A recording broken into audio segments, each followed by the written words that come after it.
Мене звати Любомир Ференц, я вітаю усіх глядачів телеканалу АТR, які продовжують нас дивитися, і вітаю також тих, які щойно до нас приєдналися. Сьогодні останній день, коли можна агітувати, завтра день тиші, і в неділю мають відбутися парламентські вибори, дострокові парламентські вибори в Україні. І сьогодні, наступну майже годину, ми будемо розмовляти із представником однієї із політичних сил, яка претендує на проходження до парламенту. Це політична партія «Сила і честь». І сьогодні у нас у студії Олена Сотник, народний депутат Верховної Ради 8-го скликання, поки що у вас цей статус є. І також номер 2 списку політичної партії «Сила і честь». Вітаю, пані Олено. Доброго вечора. Дякую за запрошення. Чесно вам скажу, ми від передпрезидентських виборів ми старалися запросити Ігоря Петровича Смішка.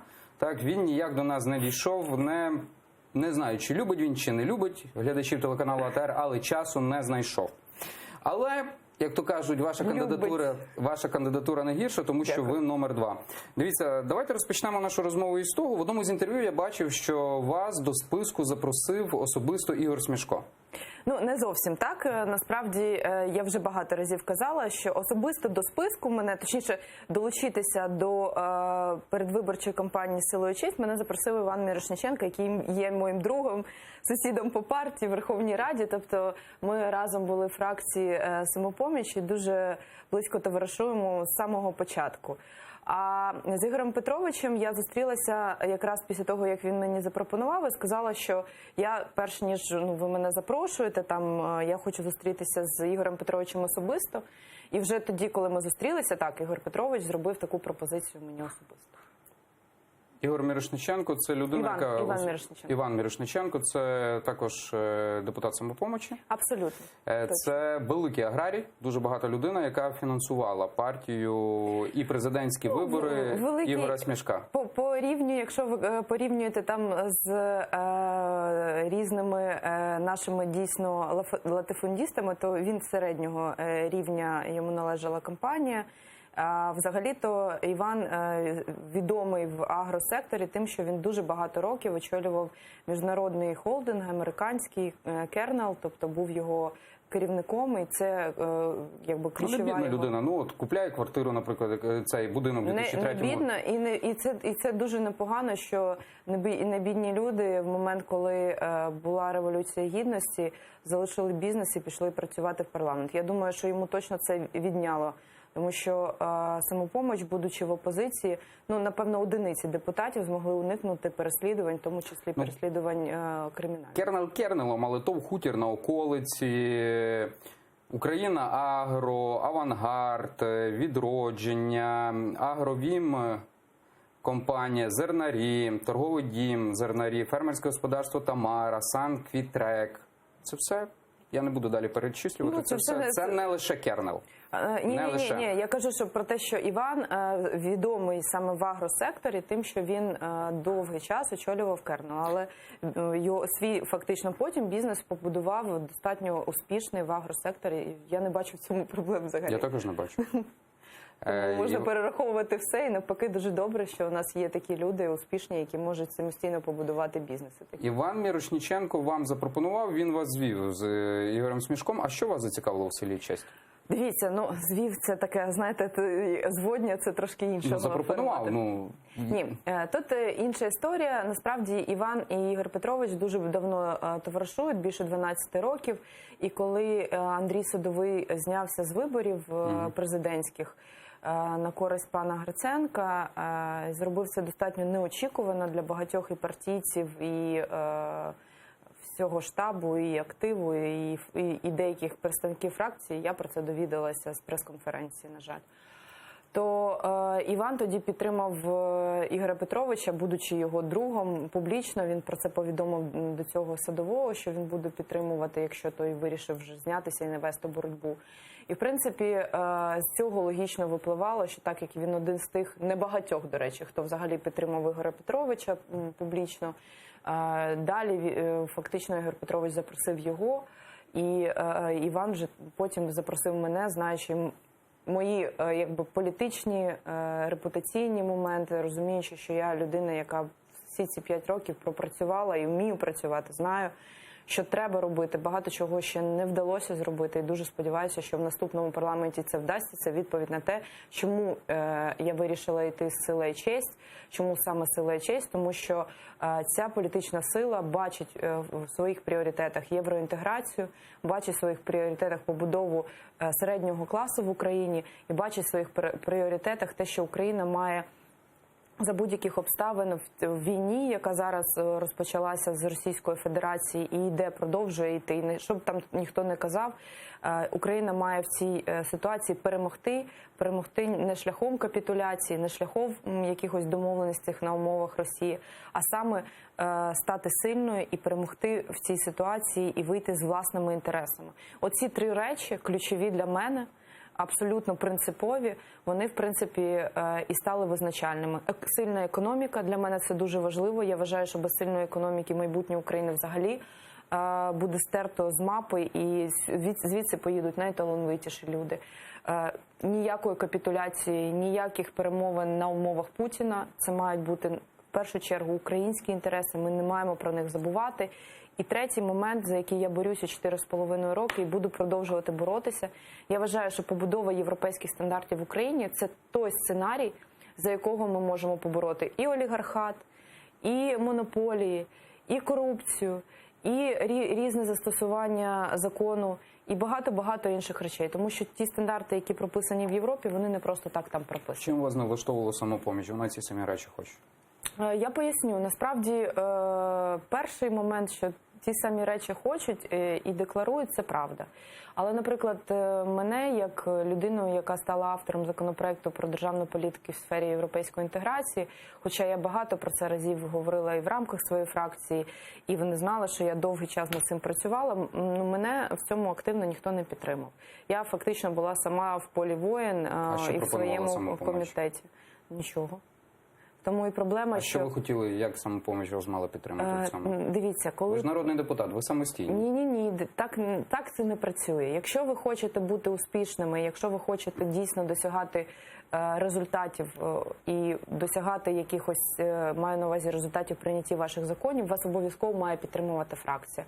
Тому що без голови фракції неможливо відстояти на закритих засіданнях постановку в порядок денний ваших законопроєктів. Без вашої фракції неможливо відстояти їх в інших комітетах. Без меседжів, якщо немає меседжів від партії, що, наприклад, цей законопроєкт є важливим, він там те-то, немає відстоювання публічного позиції, це неможливо прийняти. Ви кажете, тобто що... це єдина річ, яка вас не влаштовувала? Ні, це... Ну, дивіться, ви депутат фракції, це є ваше завдання переконати фракцію. А зараз на даному етапі ви поясните, що, мовляв, вас образила фракція і ви від них пішли. Вона мене не образила, просто в моїх пріоритетах як політика мене політична сила не підтримала. Це перший момент. Другий момент, він пов'язаний також з тим, що, на превеликий жаль, напевно, мені не пощастило жити у Львові, народитися у Львові. Я є киянкою.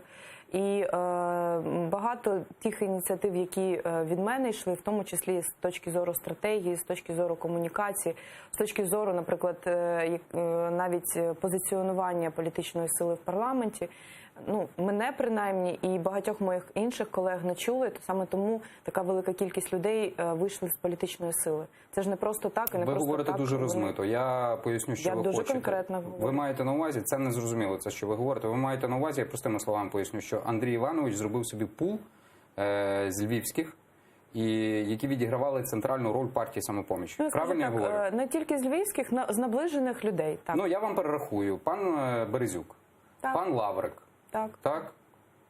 І Андрій Іванович Садовий. Це, я часто чув, що це ключові люди, які відігравали центральну роль. Я правильно говорю? Правильно. Значить, ми один одного зрозуміли. Коли ми говоримо на загал про партію «Силу і честь», чому так високо, другий номер? А чому ні? Я вас запитую, чому так високо? Це дуже цікаве питання. Я думаю, що Ігор Петрович, напевно, відповів би краще на нього.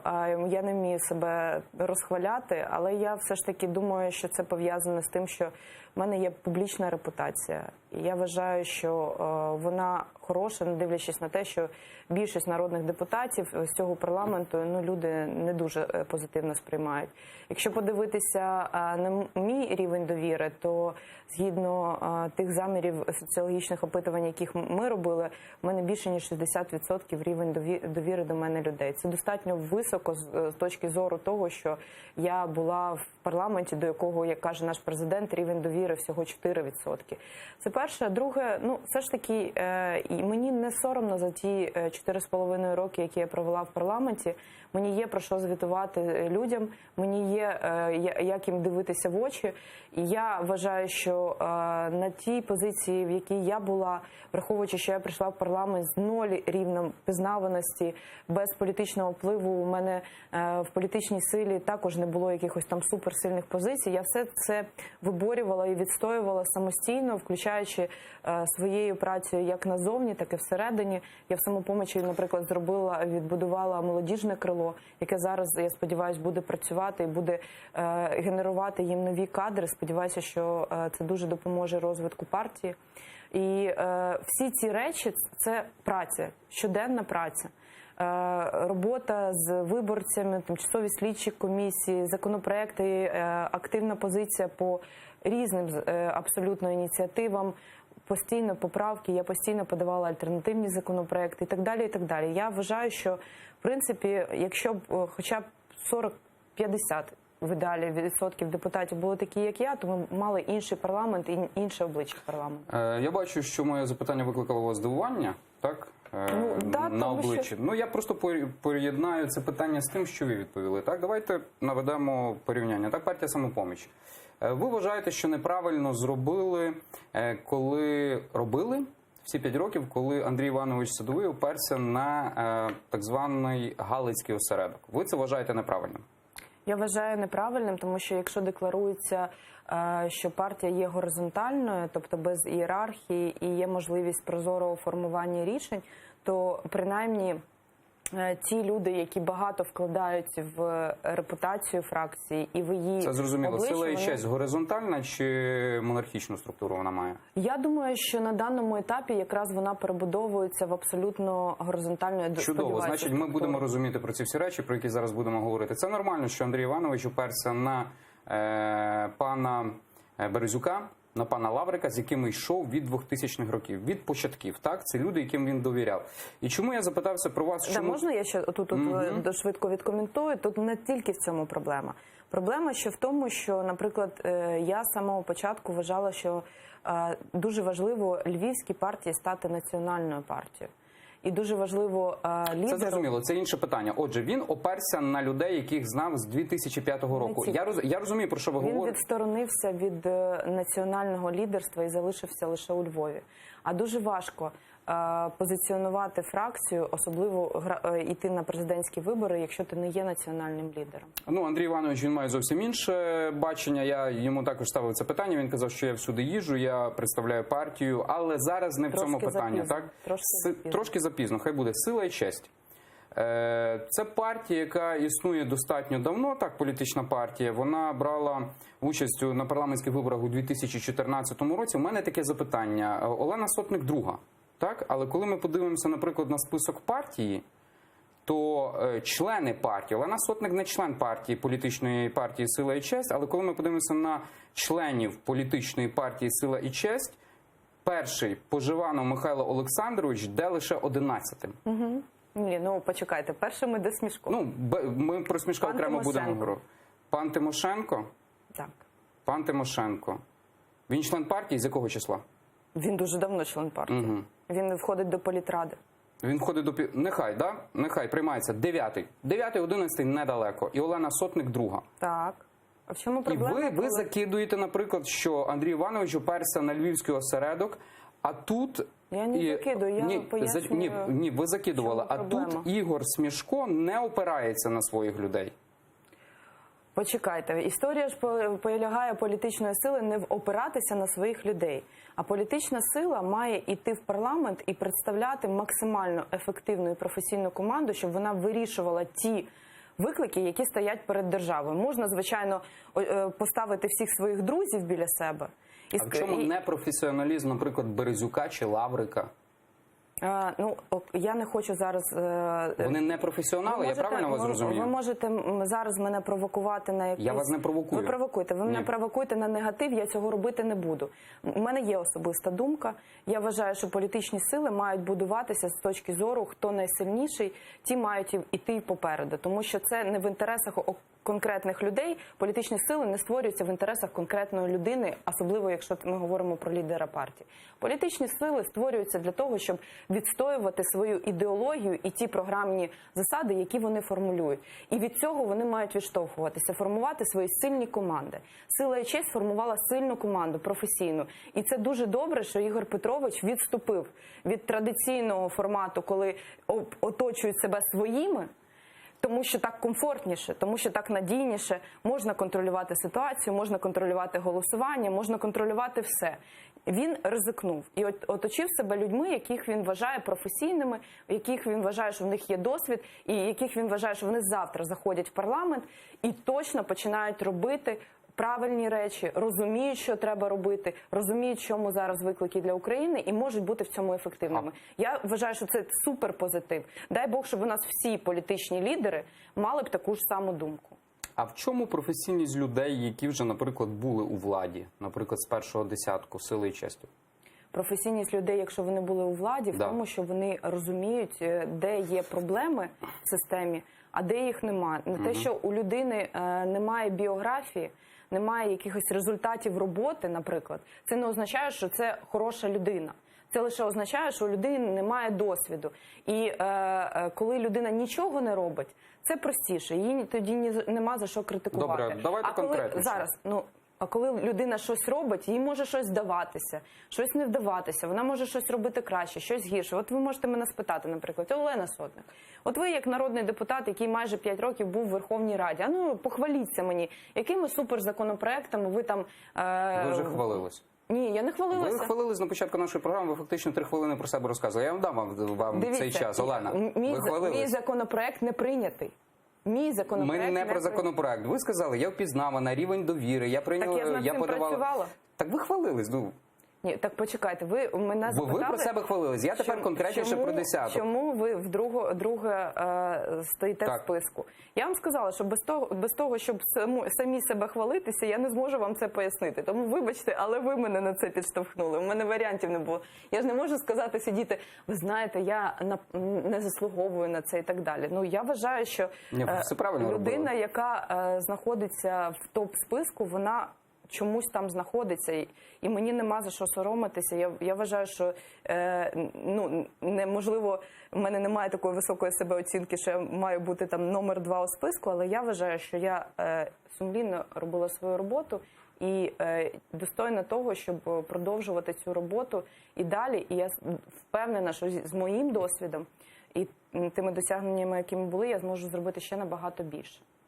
Наприклад, Володимир Тимошенко, якого ви того самого згадали, так, його досягнення, може ви мені інші назвете, так, він був заступник голови служби керівника антитерористичного центру, в СБУ він працював, він заснував управління КСБУ, до якого зараз дуже багато питань йдуть мови. Так це ж не до нього, а до людей, які зараз в управлінні працюють і перетворили його зараз на формат... А коли вони його перетворили, можете точно сказати? Я думаю, що проблема з тим, що нападки на бізнес почалися і почалося, переформатування цього підрозділу, це за часів Януковича. За Януковича. І він за часів Януковича очолював Державну службу України з контролю за наркотиками 2014 року, був ілюстрований. Так, і до речі, це перша історія. Поясню, ви хочете про досягнення, а потім про люстрацію. Розіб'ємо. Досягнення пана Тимошенка дуже яскраво, до речі, я про це теж не знала. Я закінчу трохи з досягненнями. Він контроль за наркотиками був так, що потім всі служби ліквідували, здається, за наркотиками. Ні, це людина, яка викрила найбільший картель в тому, так, я знаю. І про це є, до речі, прекрасне документальне кіно «Гідра», яке можна подивитися. Це не він. Це було у співпраці з міжнародними Ну правоохоронцями. як це не він? Це він особисто, так? Ні, почекайте, так якби людина не мала волі, не працювала над цим в Україні, не розслідувала, не керувала... Один з них, картель, це повністю міжнародний був. Один з них. Окей, але за його...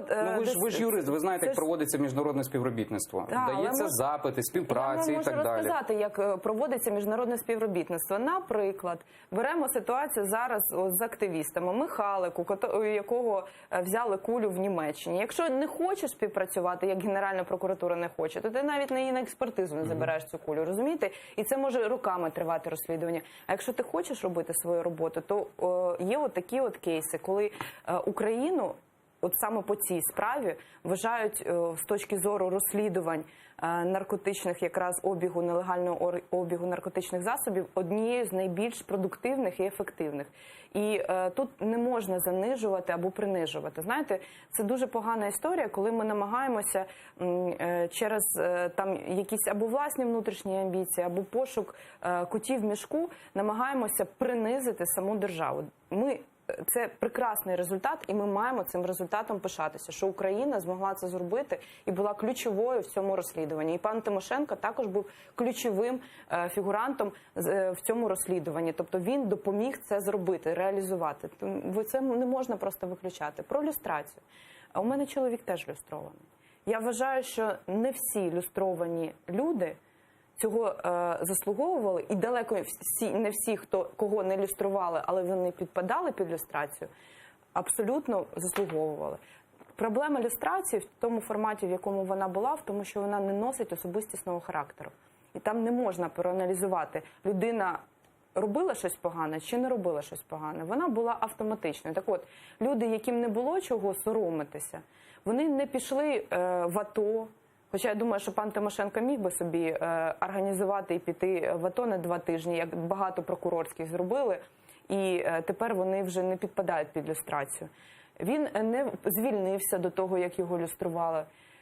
Він дочекався, поки держава і державний апарат прийняв рішення, яке він прийняв. І достойно абсолютно це сприйняв. Але це не означає, що це є справедливим.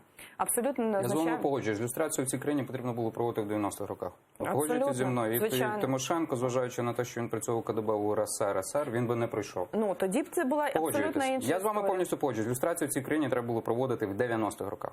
Правда, це правда, і так має бути. Так було в Чехословаччині, так було в Литві, так буде в багатьох інших країнах. Тому що люстрація проводиться тоді, коли відбувається повна зміна режиму. А у нас в 2014 році насправді ніякого режиму не змінювалося, як і революції насправді не відбулося. Дивіться, в мене запитання: з чим ви пов'язуєте успіх на президентських виборах Ігоря Смешка? Ви особисто? Я з 2 факторами це пов'язую. Перший фактор – це суспільний запит. Тому що далеко не у всього населення є запит просто на нове обличчя, але без досвіду.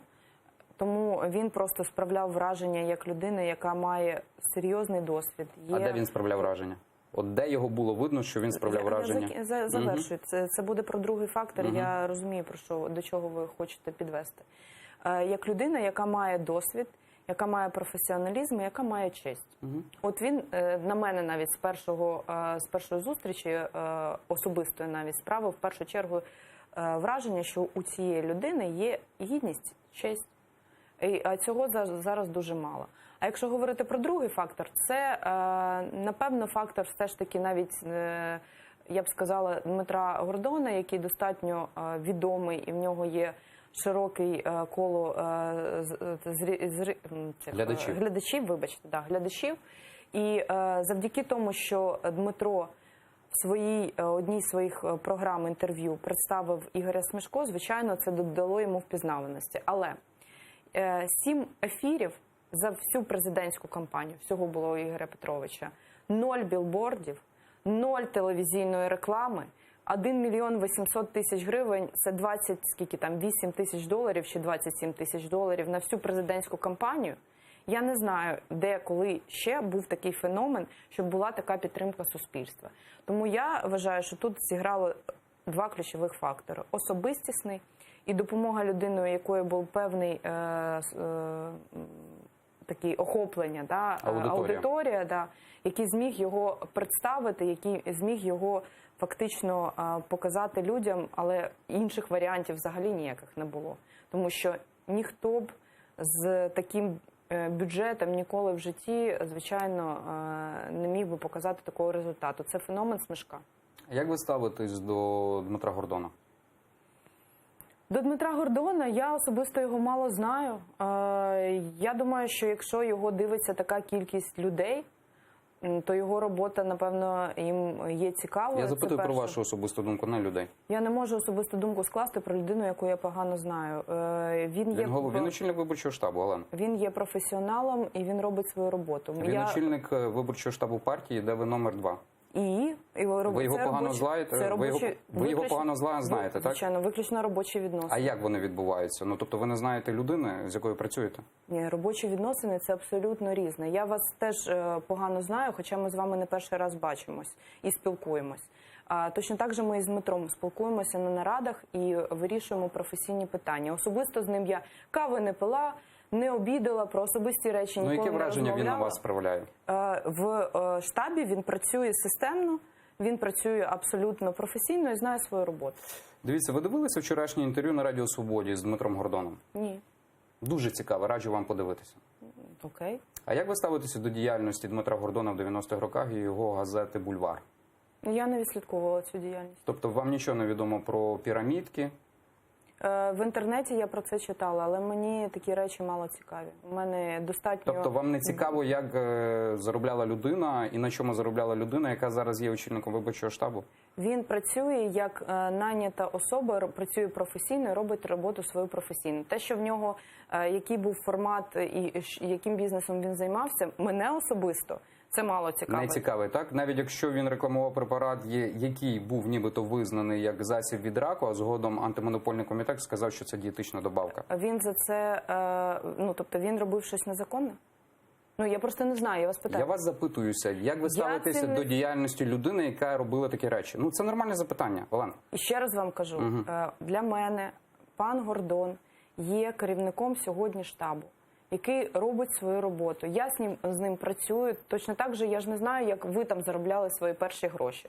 Але мені все одно, тому що зараз я з вами працюю. Ми в робочому знаходимося в форматі. У нас трохи різні позиції, тому що я журналіст, а ви політик. І за вас теоретично може проголосувати правильно, так, суспільство. Я не йду в політику. Люди ж за мене голосують, а не за Дмитра Гордона. Ви самі сказали, що Дмитро Гордон є частиною успіху Ігоря Смешка. І тому це нормально, логічно поєднані запитання. Дмитро Гордон, те, що в нього велика аудиторія і покриття, і що його дивляться люди, в цьому сенсі, як журналіст, є частиною. Є частиною. Це ж нормальні речі, які я питаю. А до чого тут бізнес, якісь речі, як він заробляв на життя? Вас це не цікаво. У мене чітке питання. Вас це не цікаво, чим заробляв на життя Дмитро Гордон? Якщо людина на сьогоднішній день є успішним журналістом, і люди його дивляться, і він же я не бачу ніяких кримінальних справ, ніяких до нього претензій податкових. Він вважається якби добропорядним громадянином. То чому мене мають його минуле цікавити? Давайте послухаємо, що сказав Дмитро Гордон в вчорашньому інтерв'ю на Радіо Свобода. Не треба порушувати закони. Закони можна обходити. Тобто не порушували, а обходили? Я продовжу. Закони можна обходити, якщо це вкладається в законність. Тобто, якщо можна, не порушуючи закон, його обійти, а таке було на початку 90-х, да, звичайно. Закон каже так. А якщо я зроблю так, через цю фірму, це буде законно, то я роблю так. Припустимо. Порушувати закони можуть лише дурні. А робити все, щоб не порушувати закони, можуть розумні люди. Це треба винести цитатою, мені здається, зараз. Я вважаю себе розумним. Прокоментуйте, будь ласка. Садять лише дурних, так? Ні, абсолютно. Порушувати закони можуть тільки порушники, насправді, а не дурні. А люди, які виконують законодавство, то це добропорядні громадяни. Ні, трохи по-інакшому. Ну, це я так розумію. Ні.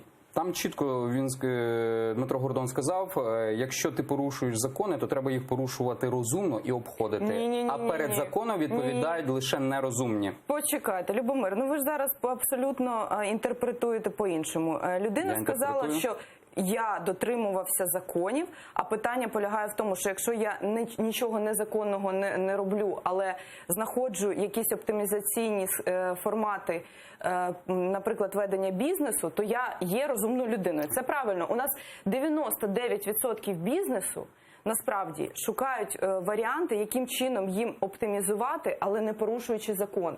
Вони створюють, наприклад, 3 фірми, або 4 фірми. Вони оптимізують своє, наприклад, податкове навантаження за рахунок цих 4 або 3 фірм.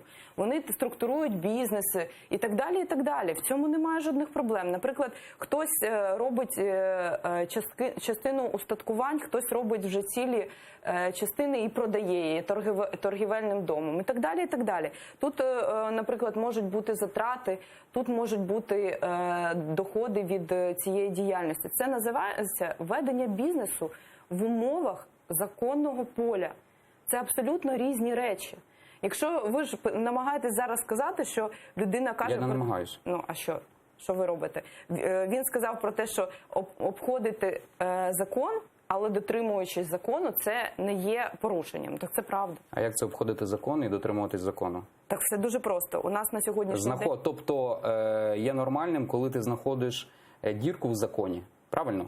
Ні, почекайте. Якщо в законі ти виконуєш закон, його не порушуєш, то це не дірка, це не твоя проблема. Дірка в законі – це проблема законодавця. Я прошу ще раз режисерів пустити слова Дмитра Гордона. Не треба порушувати закони. Закони можна обходити. Якщо... Не порушували, а обходили? Я продовжу. Закони можна обходити, якщо це вкладається в законність. Тобто, якщо можна, не порушуючи закон, його обійти, а таке було на початку 90-х, да, звичайно. Ну, закон каже так. А якщо я зроблю так, через цю фірму, це буде законно, то я роблю так. Припустимо. Порушувати закони можуть лише дурні. А робити все, щоб не порушувати закони, можуть розумні люди. Це винести цитатою, мені здається, зараз. Я вважаю себе розумним. Це навіть смішно стало журналісту Радіо Свобода, але давайте не про це. Я зрозумів вашу позицію. Офшори – це порушення закону чи ні? На сьогоднішній день офшорні компанії, тобто офшорні юрисдикції, вони не є заборонені законом. Ми просто розуміємо, що вони приносять, наприклад, в умовах... Тобто це нормально, так? Почекайте, вони сьогодні не є незаконними.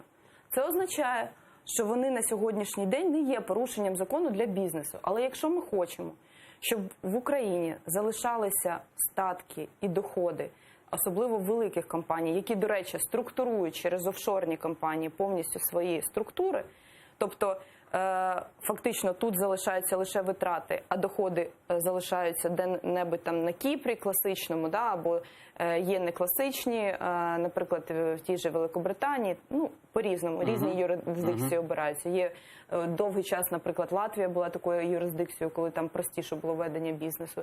І так далі, і так далі. Коли ми це розуміємо, що компанії структурують через інші країни, то треба 2 речі робити. Перше.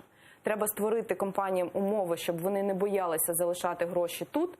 Бо чому багато компаній виводять звідси гроші? Бо вони бояться, що їх доходи просто заберуть. Це перший момент. І другий момент, звичайно, треба обмежувати і стимулювати, щоб національний виробник або національні компанії залишали свої доходи в Україні. Але це можна стимулювати тільки через 2 речі. Законність.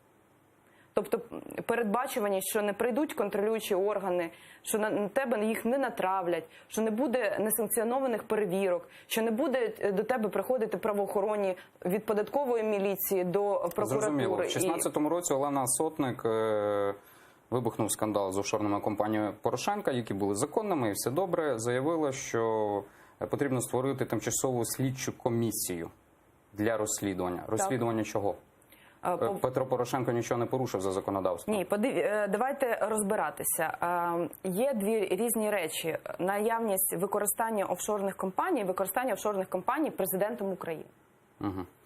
Якщо ми говоримо про президента України, то і як народний депутат, так і президент України, так і всі посадові особи не мають права вести бізнес. Ми ж це знаємо.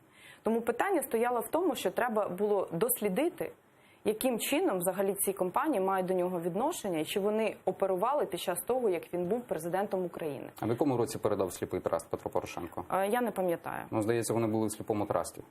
Ви здається, чи вони були в сліпому Ми можемо трасті? подивитися. Подивитися вам? Давайте подивимося. Давайте подивимося.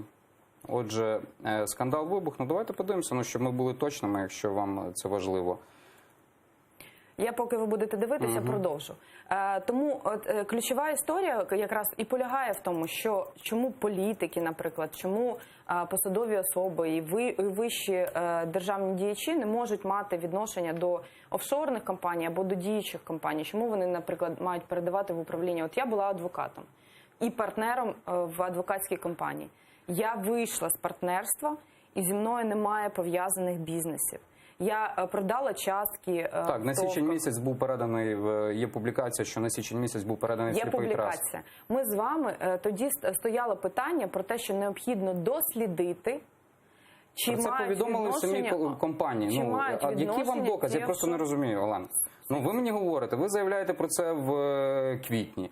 Я вам говорю, знаходжу під час ефіру, що справді були передані в траст. Для чого слідчу компанію, якщо офшори є законними? Почекайте, офшори є... Яка претензія тоді до Петра Порошенка? До Петра якщо ми йдемо в руслі того самого, що говорив Дмитро Гордон. До Петра Порошенка була претензія, що ці офшори мають до нього пряме відношення, що він відобразив від них доходи, що вони мають пряме відношення до нього, як до Петра Порошенка, а не до сліпих трастів. Розумієте? Так, це різні речі.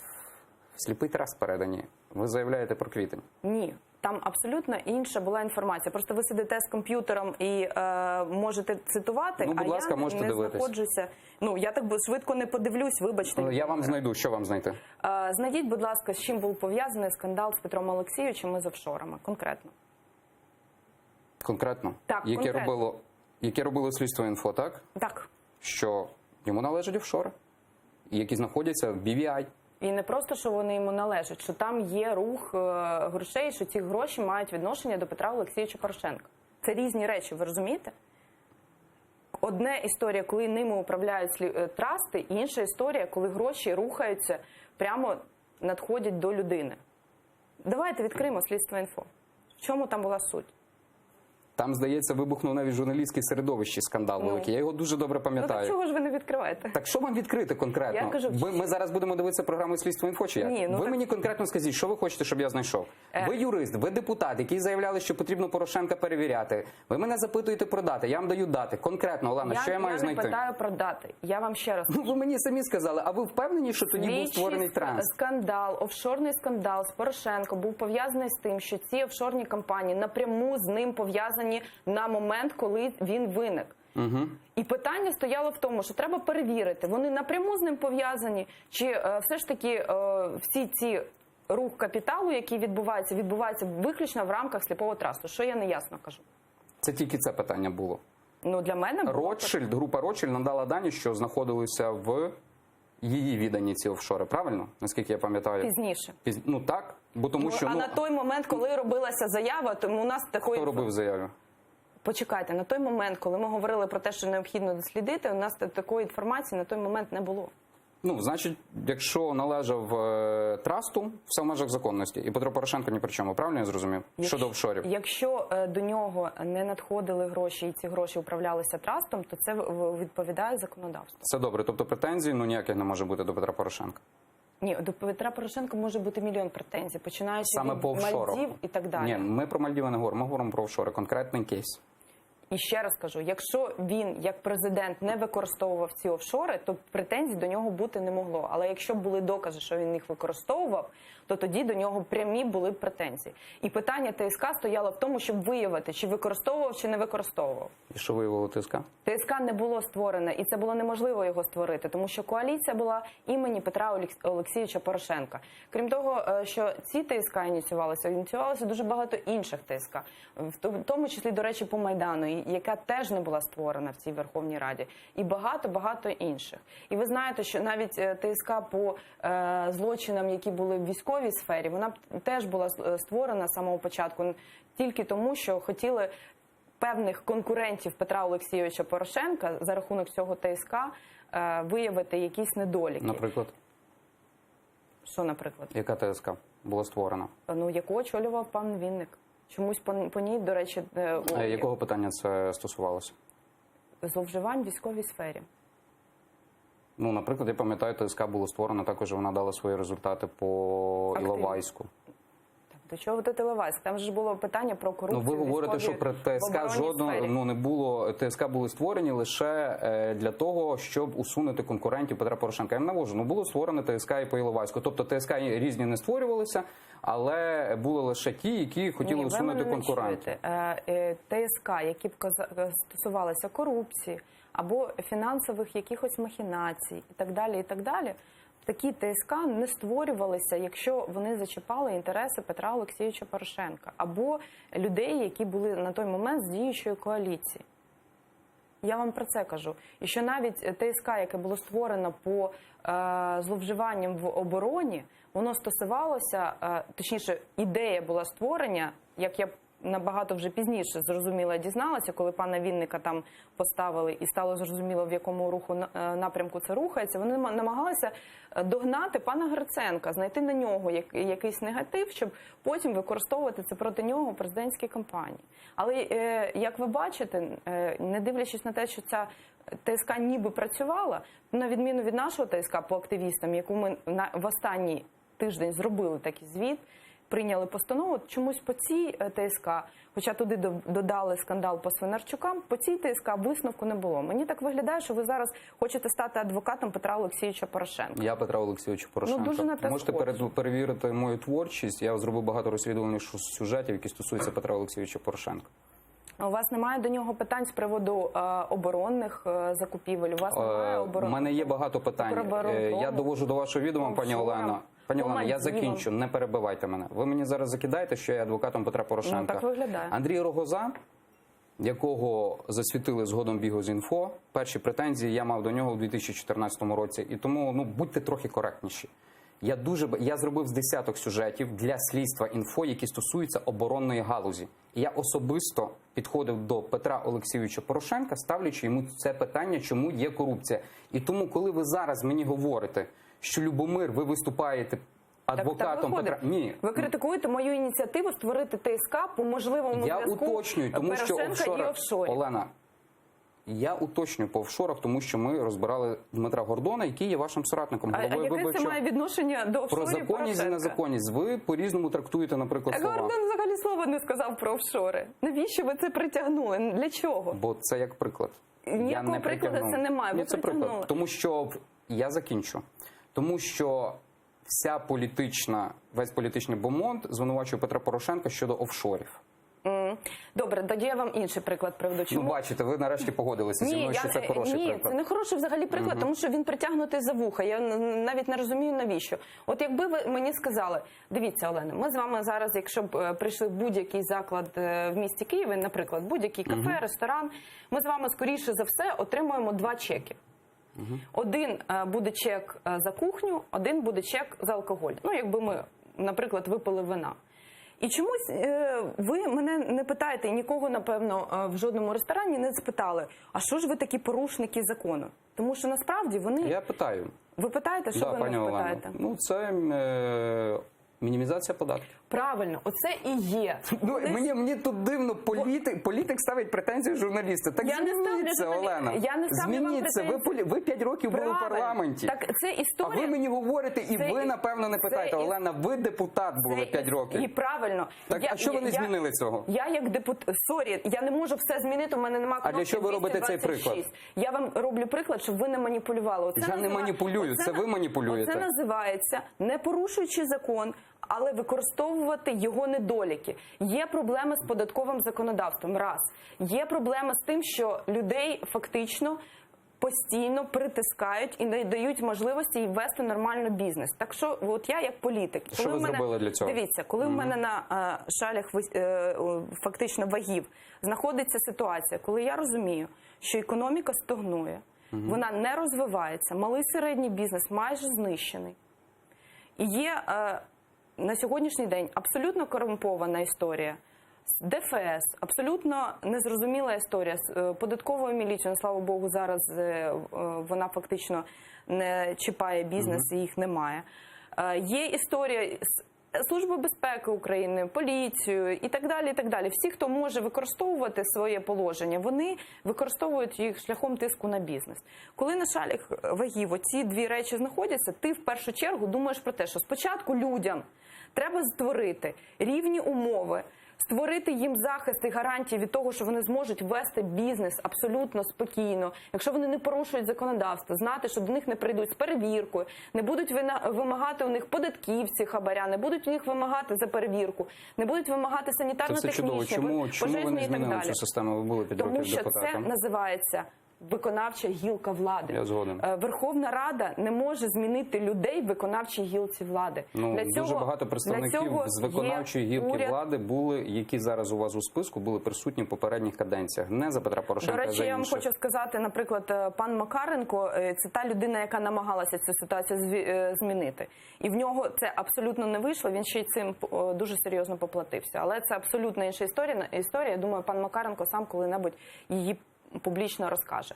І не мені за нього його історію розказувати.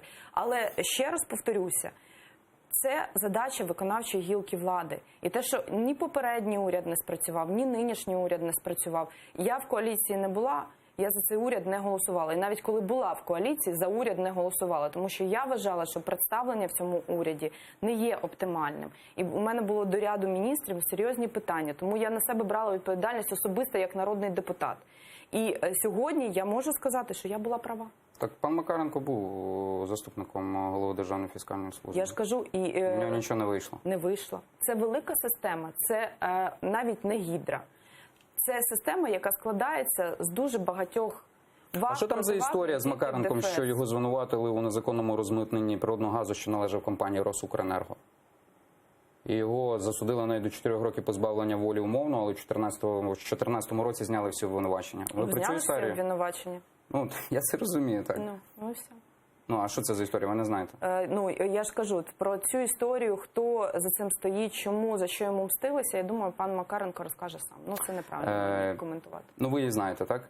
Я йому питання ставила з цього приводу, тому що мені важливо було, хто зі мною знаходиться в списку. Я ще хочу одну річ вас запитати, оскільки в нас є це кримсько-татарський канал. В одному з ефірів, здається, вчора, так, пан Гордон Дмитро, він заявив, що це алогічно, наприклад, робити блокаду півострова Крим. Це його була публічна, його особиста позиція, він це підкреслив, я бачила це. Що це особиста позиція? Так, він це підкреслив. Це не як голови виборчого штабу. А зараз це все, що ви говорите, це особиста ваша позиція чи представниці «Сили і честь»? В даному випадку я представниця «Сили і честь». Але я є членом і кандидатом в списку. Я буду, якщо люди проголосують, народним депутатом і маю відповідати не тільки за себе, а ще й за партію. Ваша позиція щодо слів Дмитра Гордона? Це його особиста позиція. Я її не розділяю. Олена, чуєте мене? Це ваша особиста. Ви не поділяєте її. Я не поділяю. Блокада має продовжуватись? Я вважаю, що на сьогоднішній день так. А щодо води, подачі води на Кримський півострів? Це дуже складне питання, насправді, тому що воно носить гуманітарний характер. Але, знову ж таки, в цьому питанні я довіряю пану Рефату Чубарову, який є в нашому списку, якраз він номер 3. І на сьогоднішній день він нам пояснює, що ця ситуація іншого вирішення немає. Тобто? Ну що, от так як це сьогодні виглядає, по-іншому сьогодні її Тобто вирішити не потрібно неможливо. відновити подачу води? Її, можливо, потрібно відновити, але треба відновлювати тоді на якихось умовах. А так виходить, що це анексовані території, які на сьогоднішній день абсолютно нам не дають ні доступу, не можемо захистити своїх людей. Я розумію, що гуманітарні питання треба вирішувати, і люди не мають страждати від гуманітарних проблем тільки через те, що Росія захопила Крим. Але наразі, я ще раз кажу, я не знаю, як оце конкретне питання може бути в майбутньому вирішено в найближчий час. Лише якщо будуть якісь поступки і розуміння, що ми рухаємося все ж таки в якомусь форматі, де Україну чують і українські інтереси враховують. А питання щодо кримсько-татарської автономії національної, ваша особиста позиція? Моя особиста позиція, що це може бути тільки культурна автономія. Не національна. Тобто ви розходитеся з позицією Рафата Чубарова, так? Ну, тут це очевидно, тому що він є кримський татарин, і, звичайно, вони в цьому сенсі максимум відстоюють автономії. Я на даному етапі вбачаю, що найближчі роки, наприклад, гіпотетично, давайте уявимо, що нам Крим повертають. Хоча це дуже складна історія. Уявимо, що нам Крим повертають, що робити? Там є українці, там є кримські татари, там є росіяни. Тобто це ж все і ситуація спочатку примирення, потім реінтеграція, потім встановлення, знову ж таки, державності. Я вважаю, що взагалі до 25 років, 26 років ми фактично втратили, не мали можливості нормально комунікувати з Кримом, як з українським Кримом. Тому всі ці етапи треба пройти. А що маєте на увазі під поняттям культурної автономії? Я маю на увазі всі гарантії, які передбачені якраз... Які? Ну, це починаючи від мови, культури, релігії, зрозуміло, всіх можливостей проявів ідентичності. Так вони їх, здається, мають чи ні? Ні, ну почекайте, це ж мова йде про конкретну їх можливість реалізації. На сьогоднішній день вони повністю утискаються. А за Україну вони мали можливість це реалізовувати чи ні? Ну, мені здається, що принаймні останнім часом... Що означає фраза «мені здається»? Ну, тобто, як я спостерігаю за цим, я не відслідковувала саме останні роки перед тим, як було анексовано Крим, яким чином... Ну, давайте, до 2013-го, кримські татари мали можливість на власну культуру, мову, релігію? Мали, але мені здається, що цих гарантій все одно було недостатньо, і Україна в повній мірі не визнавала всі ці речі. Яким чином не визнавала? Ну, дивіться, крім того, що ти можеш на законодавчому рівні мати певні гарантії, ти маєш ще отримувати якусь підтримку державну в державній політиці, в реалізації цієї державної політики. Мені здається, що цього було недостатньо. А як це мало б відбуватися, підтримка державної політики? Як це мало відбуватися? Державні програми, це в тому числі може бути певна якась фінансова підтримка, наприклад, підтримка відкриття шкіл, підтримка відкриття культурних якихось закладів і так далі, і так далі. Ну, тобто, як це відбувається у всіх цивілізованих країнах. Дивіться, дуже коротко, Олександр Кіхтенко, так, він заявив про теоретичний розкол у партії «Сила і честь». Він був головою на парламентських виборах. Головою партії на яких парламентських виборах? Ви не знаєте? Знаю, 2014 року. Ну, для чого ви мене питаєте? Ну, так ви тоді уточните. Здається, «Сила і честь» виходили лише на одні вибори у 2014-му. Ні, на двоє виборів. Ми зараз вийшли. Ну, Олександр Кіхтенко, так. Окей, добре, давайте я прокоментую, щоб не будемо влаштовувати словесну перепалку і втрачати час.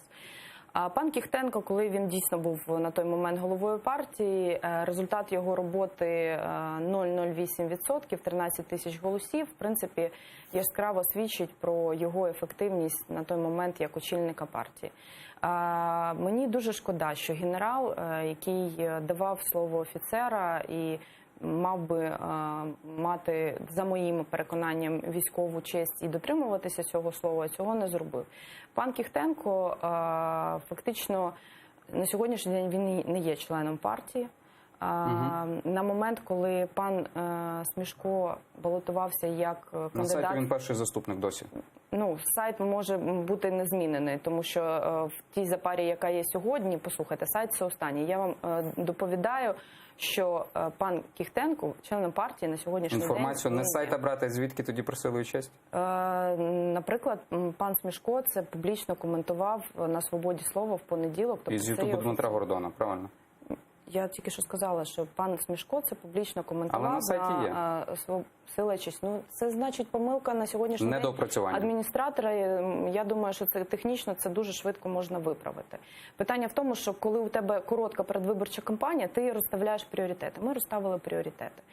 Ще раз, мені дуже шкода, що пан Кіхтенко, тому що не задовольнили його власні амбіції, до речі, я займаю його місце, він дуже хотів був і виключно номером другим, на що пан Смішко йому сказав, що це неможливо, тому що він ніяким чином не розвивав, не допомагав партії під час президентської кампанії, не допомагав йому як кандидату, і його жодної заслуги, навіть 0,01% Смішка немає. Тому він, коли побачив, що Смішко отримав 6% і може провести партію в парламент, прийшов вимагати для себе другого місця, це є абсолютно неприйнятний шантаж, і цього не може бути. Пан Кіхтенко тоді почав вимагати посаду якогось будь-якого міністра, вважаючи, що він може з будь-яким міністром бути.